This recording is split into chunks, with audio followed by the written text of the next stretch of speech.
Boa tarde, meus irmãos. Satisfação em tê-los conosco aqui para falarmos de um tema muito interessante, muito importante para os dias atuais e que mexe bastante com a gente, né? Esse capítulo ali e esse tema especificamente, muito se pedirá àquele que muito recebeu. A Viviane leu para nós um trecho deste Evangelho segundo Mateus, que é uma coletânea da Federação Espírita Brasileira, das obras de Chico Xavier, onde Emmanuel usava esses versículos, e aqui é Mateus, falando sobre o mesmo versículo ali, sobre muito pedir. E a nossa literatura espírita está cheia de instruções sobre isso. Tá? Então trouxe mais um aqui só para a gente poder também. Existe o Evangelho de Lucas, segundo Emmanuel, e outros mais. Mateus, Marcos. Esses são 4 evangelhos que eles fizeram. Mas eu gosto muito de iniciar falando das parábolas de Jesus. Tem muitos espíritas que, eu vou dizer para vocês, e eu era um deles, por isso que eu posso falar de cadeirinha, que não lê a Bíblia. Não lê a Bíblia, acha que só o Evangelho basta. A Bíblia, para mim, é o livro mais completo hoje, no meu entendimento. Mais completo. Tem tudo lá dentro. Acho que eu já falei isso aqui. Fala sobre família, fala sobre dinheiro, fala sobre trabalho, fala sobre divórcio e outras coisas mais. Fala tudo. Se imaginar, tem lá dentro. E eu consegui essa Bíblia emprestada, agradeço aqui ao pastor Christian e ao padre Lucas, que me emprestaram, porque eu acabei deixando a minha em cima da mesa. Também estou ficando mais idoso, a gente acaba esquecendo as coisas, né? Nessa parábola, Lucas, ali 12, 47, 48, há uma pergunta que os discípulos fazem ao Mestre Jesus. Só que essa pergunta é baseada numa parábola anterior, tá? Que é a parábola do servo vigilante. E está em Lucas 35 a 46. Está antes. E aí Jesus discorre dizendo que o servo vigilante é aquele que cumpre suas tarefas, aquele que quando o Senhor chega vê nele tudo de bom, tudo que ele cumpriu e tudo mais e tal, e esse é o bom servo. E aí, logicamente, o discípulo pergunta a ele se é para ele aquilo ali, se é para eles ou é para os outros. E aí ele vai discorrer nessa parábola. Então, como eu não sou bom contador de história, né? Eu vou trazer aqui, essa é a parábola que nós vamos falar hoje, tá? Aí eu já peguei lá do 41 a 48, que é o empregado fiel e o infiel. No 47 e 48 é só o final, tá? Mas aqui é toda a parábola. Então ali a gente tem especificado ali, bonitinho, de um lado esquerdo o fiel, do outro o infiel. Dá para se deduzir, né? Mas a gente vai detalhar melhor isso, tá? E ali no final a gente vê uma porta aberta e um relógio na parede. Que quer dizer o quê? O Senhor saiu e deixou os 2 servos para cuidar. Mas aí nós vamos ver, vamos embora. Então, a partida do Senhor, que ele confia os seus bens e servos a esses 2 servos. Primeiro, o caminho de Abner, o fiel, ou Abner, acho que é Abner. Não tem acerto, né? Abner. Então esse aí é o fiel. O que o fiel representa? Esse coração reverente, um senso de responsabilidade, diligência diária, supervisão da dispensa, quer dizer, não precisa ter supervisão, né? Equidade e cuidado, padrão de integridade, manter a casa em ordem. É o que dá para ver ali, ó, né? Tratando os servos que o Senhor deu para ele cuidar, com carinho, com equidade, com tudo mais. Então essa é a motivação, né? A motivação dele. Lealdade e desejo de agradar ao Senhor. Esse é o servo fiel, tá? Então Jesus vai contando essa história, né, sobre esse servo diligente e responsável. que representa aqueles que agem com integridade, com lealdade, com cuidado. Ok? E aí também ele confiou a 2 servos. O outro servo é aquele que é o Ciro, considerado o infiel. O que é o servo infiel? Na ausência do Senhor, ele vê oportunidade de libertinagem, de liberdade. Atitude degenerada, negligência, crueldade, né? Esbanja recursos, maltrata os outros servos e se entrega ao ócio. Qual é a motivação dele? Egoísmo e aproveitar a liberdade. Tem tudo a ver com o nosso estudo de segunda-feira, né? Por isso que ele acaba sendo pesado um pouco isso, porque alguns vão dizer assim, pô, isso é uma cobrança, estão nos cobrando. Na verdade, a doutrina espírita não cobra nada. Ela está esclarecendo. Está esclarecendo a parábola de Jesus. Jesus nos deu essa parábola para nós refletirmos. E muitas vezes a gente entende isso como sendo uma cobrança, como Pedro fez a pergunta para ele. Ficou preocupado. Estou sendo cobrado por ti, Jesus, para ser esse servo fiel? Né? Mas não é bem assim. Então, qual é o significado desse servo? Ele representa aqueles que negligenciam, né, suas responsabilidades, que agem por interesse próprio e até maltratam os outros. Né? Esse é o servo infiel. Mas aí, o que eles contavam, porque eles estão esperando a chegada do Senhor. Não sabem quando, né? Esse é o detalhe. Nós nunca sabemos quando seremos colocados em prova, quando nos será cobrado tudo aquilo que fizemos ou deixamos de fazer. Então, o retorno inesperado do Senhor. Súbito. Ele chega e encontra com Abner. Encontrado em suas responsabilidades, rosto em paz de dever cumprido. Qual é a recompensa? Aí que ele diz, bem-aventurado aquele servo a quem seu senhor, quando vier, achar fazendo assim. Que foi a leitura inicial, que a gente viu ali detalhado o servo. Então, exaltação e autoridade maior, ele faz isso, né? E alegria, confirmação de amor e aprovação. Então, claro, um servo que cumpriu seu dever, e a gente, quando cumpre o nosso dever, seja onde for, seja na farda ou em casa, no nosso serviço, a gente se sente bem, né? A gente consegue deitar no travesseiro à noite e dormir tranquilo. A paz interior. Esse é a paz do dever cumprido. Já o nosso Ciro, né?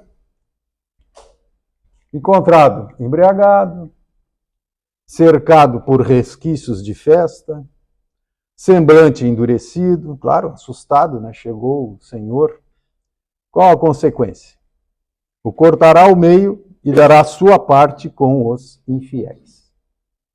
Punição, perda do posto, separação dolorosa, sofrimento merecido. Então, o rigor agravado por conhecer a vontade do Senhor e não cumpri-la. No caso deste servo, ele sabia o que tinha que fazer, mas ele não fez deliberadamente. Então, ele se atirou ao ócio. As questões do egoísmo, coisas íntimas. Ok? Então, vamos lá estudar Lucas 12, 41, a pergunta de Pedro e a ambiência do ensino. Jesus tudo fazia ensinando. Tudo que ele dizia ensinando. Então, se ele curava alguém, ele curava porque ele estava ensinando. Universalidade das leis divinas, né? A pergunta de Pedro. É para nós ou para todos? Quer dizer, Jesus responde, transcende. Isso é para todos nós. Todos, né? Isso reforça a necessidade de estarmos sempre atentos à nossa conduta, né? Que é a vigilância, né? A responsabilidade universal, mas sua exigência é proporcional ao conhecimento e à capacidade de cada um. Isso é importante que se diga. À medida que a gente vai evoluindo no conhecimento, nas provas, é lógico que a nossa responsabilidade aumenta. Se o entendimento é maior, Eu só erro se eu quiser. Eu posso ir por um caminho errado uma vez, duas talvez, mas a terceira, como diz o ditado, já é burrice, né? Esse é o ditado que dizem por aí. Mas necessariamente não é isso que acontece. Nós temos que ter o entendimento de que a evolução, primeiro que ela não dá saltos, segundo que ela é paulatina, ela é sempre caminhando, sempre para frente. Pode ser a passos curtos, às vezes a passos largos, depende de cada um. Depende da condição de cada um, tá? Da capacidade de cada um, como diz ali. Vigilância e preparação. Aí reforça a necessidade de estarmos sempre atentos à nossa conduta, pois o momento da prestação de contas é incerto.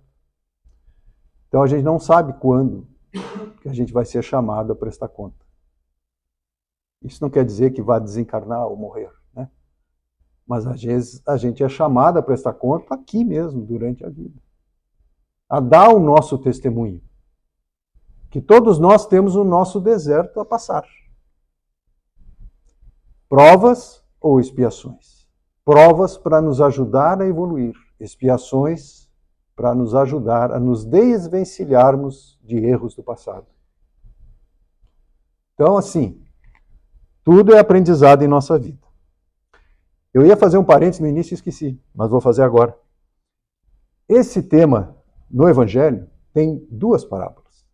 A de Lucas, falando do servo fiel e infiel, e a de João, falando da cura do cego de nascença. Eu tenho as duas parábolas discorridas. Estou discorrendo a primeira. Mas não sei se vai dar tempo da segunda. Então vai ter que ter uma segunda palestra, tipo, né? Segundo capítulo. Porque está aqui. Se der, a gente conversa. Porque é muito interessante também. Porque uma confirma a outra. Por isso que as duas estão juntas. Tá? Vamos lá, tocando. Então aqui, no 12, 42, 47, fala o fiel versus infiel, né, que é o conhecimento versus ignorância da vontade do Senhor. Isso aqui é importante a gente entender. Porque aqui nós temos o administrador fiel e prudente. Tá? Então é o conhecimento das leis divinas, oportunidades, ele tem isso, tem talentos, e os utiliza com sabedoria, diligência e caridade. Então, são os nossos talentos, tá, que a divindade colocou para nós. Reconhecemos os talentos e utilizamos ele com sabedoria. Tá? Sua recompensa é o bem-estar e a confiança do Senhor, que lhe confia mais. Lhe dá mais atribuições, lhe dá mais talentos, tá? Mais condições de evoluir. Esse é o administrador fiel e prudente. Mas nós temos aí o administrador infiel, que sabe da vontade de Deus, que é aquele que nós vimos ali. Né? Então, o conhecimento da vontade divina, lucidez, mas se desviou pelo egoísmo, pelo orgulho e pela vaidade. Então, o seu castigo é mais severo. Muitos açoites, ele diz na parábola. Né? O sofrimento é pedagógico, visando ao reajuste. É importante que se diga, aqui usa a palavra castigo, né? Mas não existe o castigo. Nós sabemos que no nosso entendimento da doutrina espírita, existe sim ação e reação. Existe sim aquilo que tu faz, volta para você. Sempre. Coisas boas, coisas não tão boas voltam para ti também. E aí você tem que prestar conta disso. Você tem que se utilizar dos teus recursos, dos teus talentos, para fazer frente também a essas coisas que acontecem.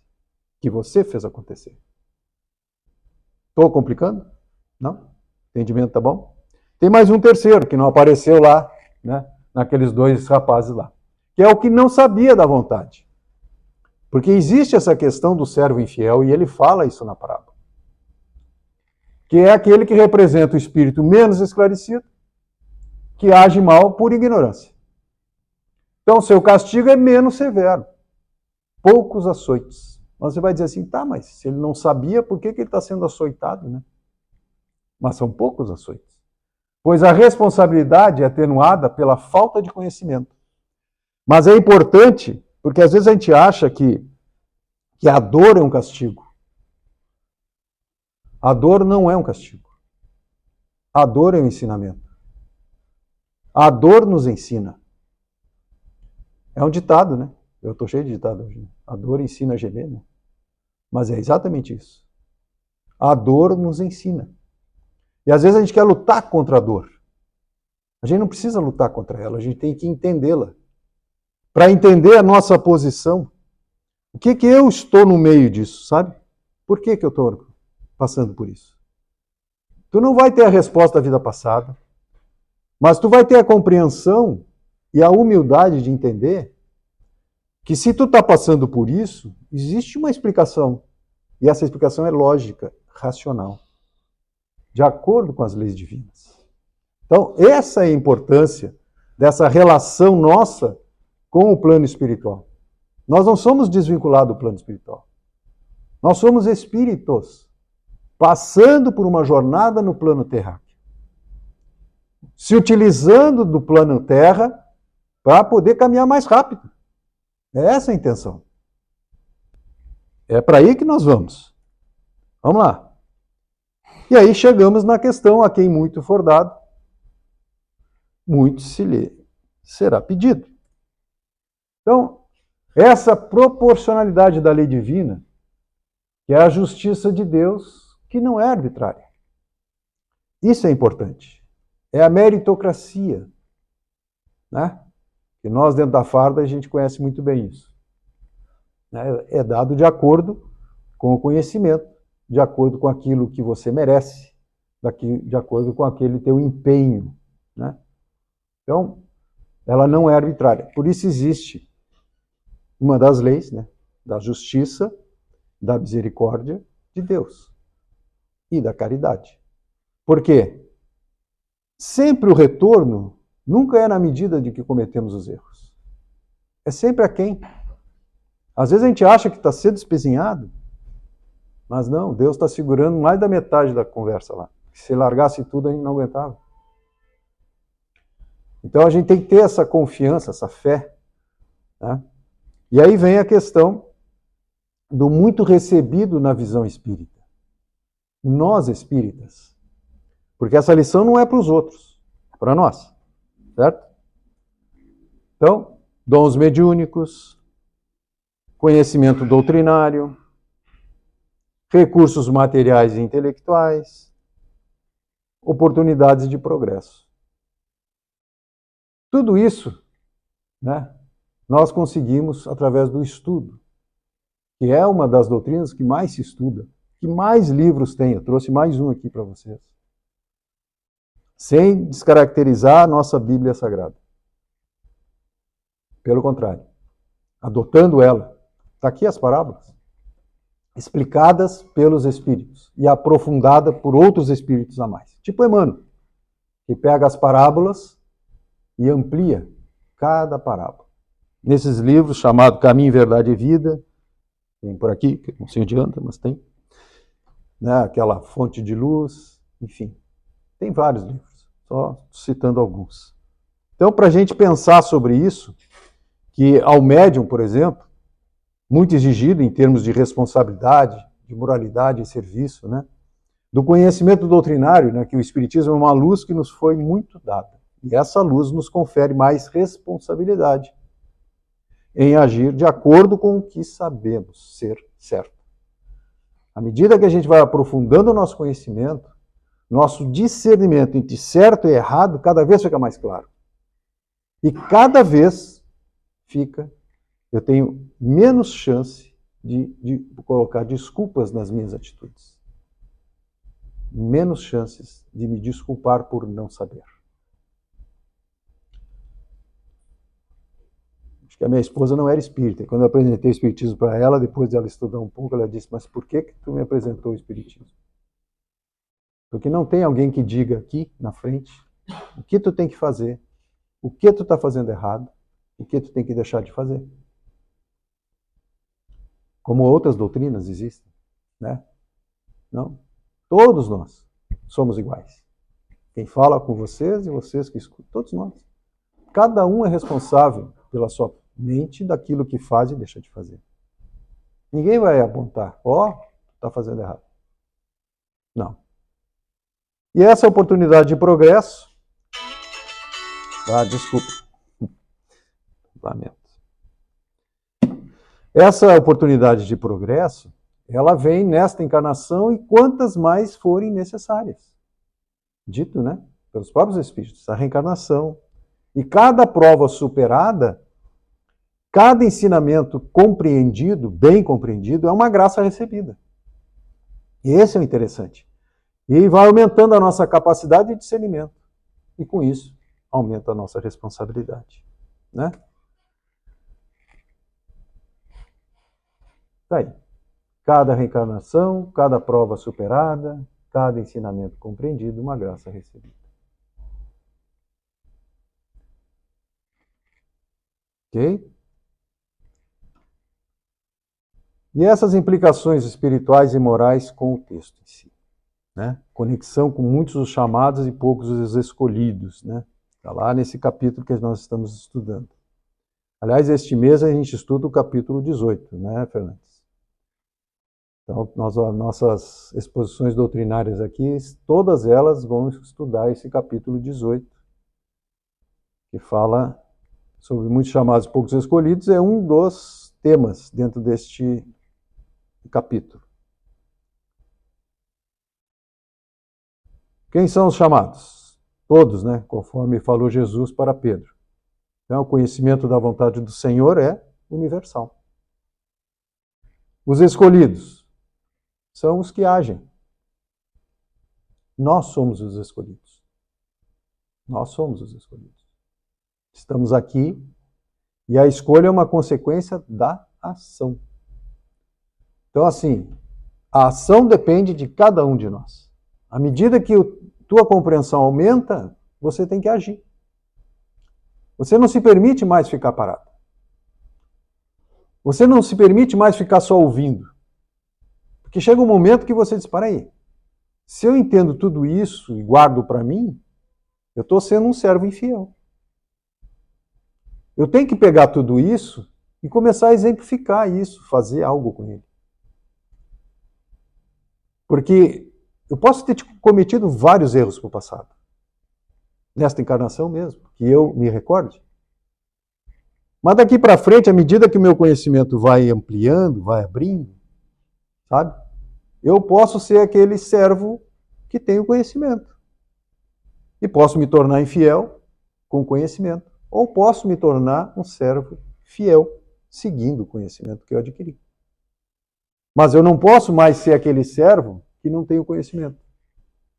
Entendeu? Claro que isso não é universal, isso é em questões pontuais. E quem vai mandar nessas questões pontuais? A nossa consciência. Não é ninguém mais, não. É a nossa própria consciência. É pior. É pior que se tivesse alguém apontando os erros. É a própria consciência. Essa tu não engana. É a tua consciência que vai dizer aonde você pode e deve manter o teu ensinamento como princípio de vida, como moral, como ética nas tuas atitudes. É forte isso. É forte, por isso que eu disse, esse capítulo ele vai mexer bastante com a gente, porque a gente vai começar a fazer algumas reflexões e vai se dando conta de erros que cometeu e tudo mais. Mas a gente não pode, de maneira nenhuma, se desesperar com isso. Entrar para baixo do colchão e ficar lá escondido. Não. Nós temos que aproveitar a energia que ainda temos, o resto da vida que temos, para colocar as coisas em dia.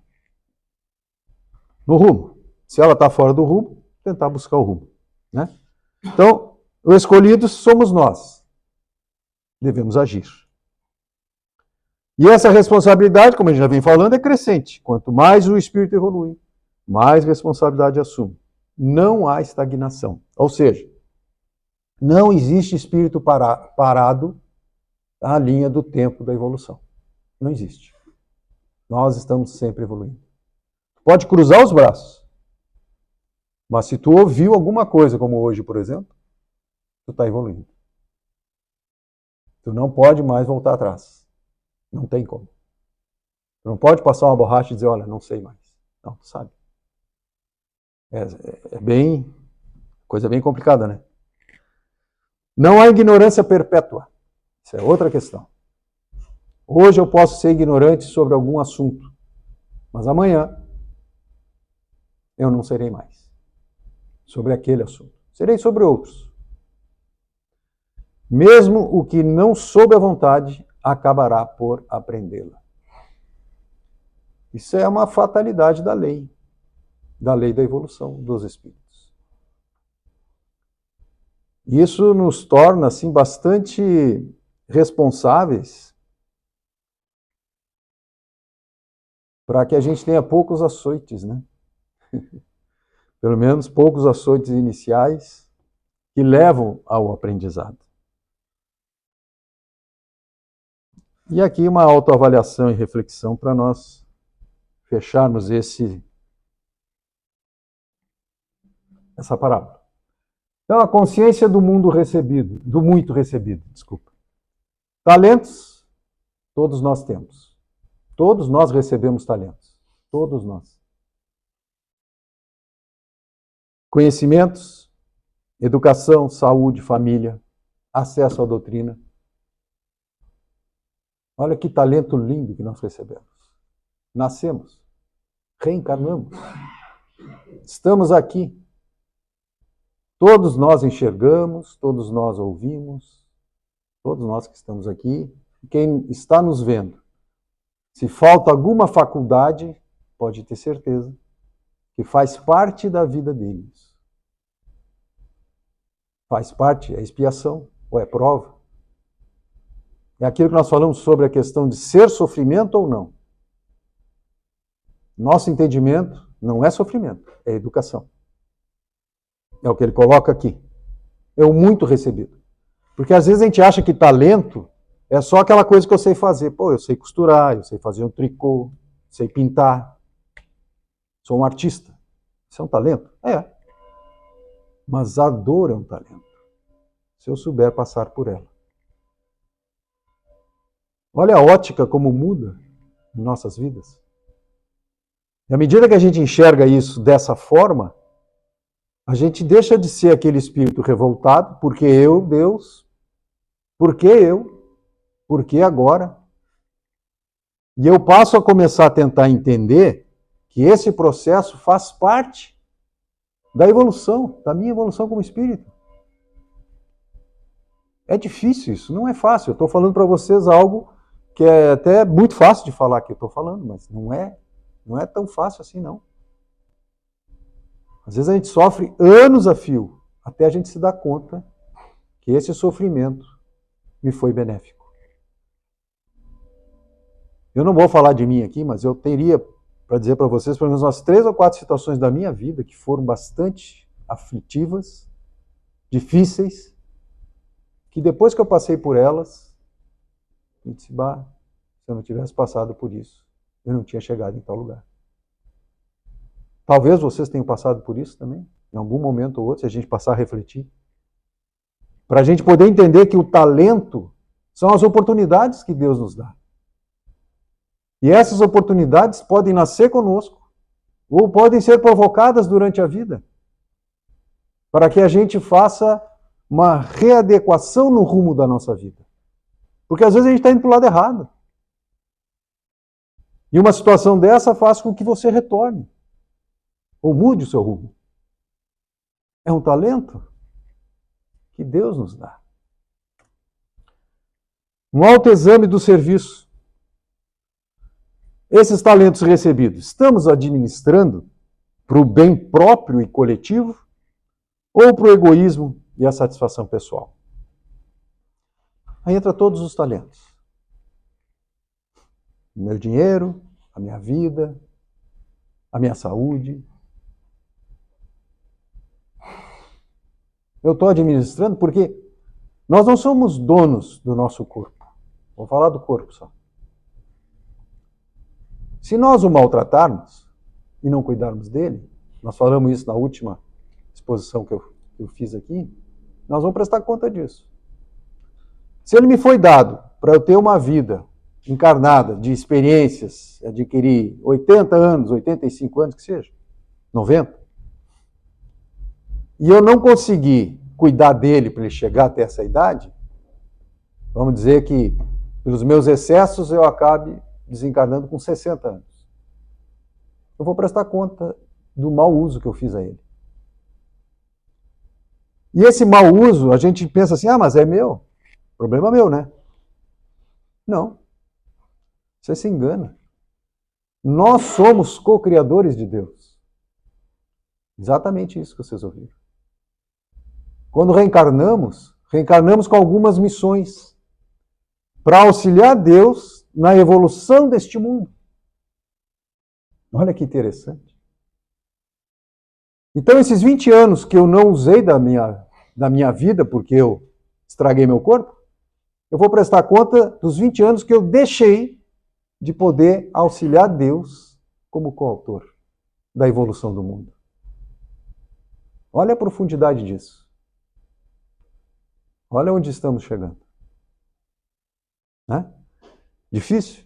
Eu acho. Mas não é impossível. Ainda bem que a gente está escutando isso hoje, que somos todos novos aqui, jovens. Convite à ação, pessoal. Bom, depois de tudo isso, somos convidados a agirmos. Então, estímulo à proatividade no bem. Não basta saber, é preciso fazer a sua, com S maiúsculo, vontade. A vontade de Deus, não a nossa vontade. À medida que tomamos esse conhecimento, nós somos chamados a agir. Porque agora somos detentores do saber. Como eu falei antes, não podemos ficar com isso guardado. Temos que agir. Estou apertando, né? Quer dizer, não sou eu aqui. Paz de consciência. Dever cumprido e consciência tranquila. É o servo fiel.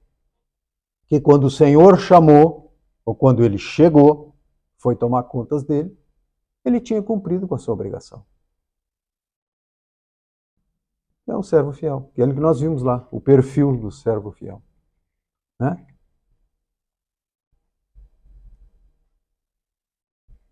Então, não apenas nos consideremos entre os muitos chamados, mas nos esforcemos para sermos dignos dos poucos escolhidos. Certo? Então, nosso tempo terminou. É bom que o sino da igreja já dá o tempo nosso aqui de palestra, não tem jeito.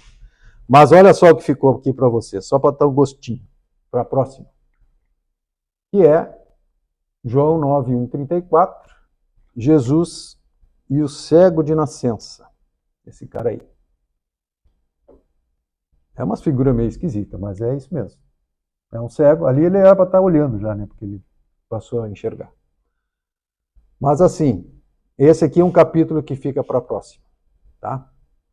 Que a gente faz. Acho importante também porque ela vem complementar essa outra do servo fiel e do infiel. Muito obrigado pela atenção de todos. Fiquemos em paz.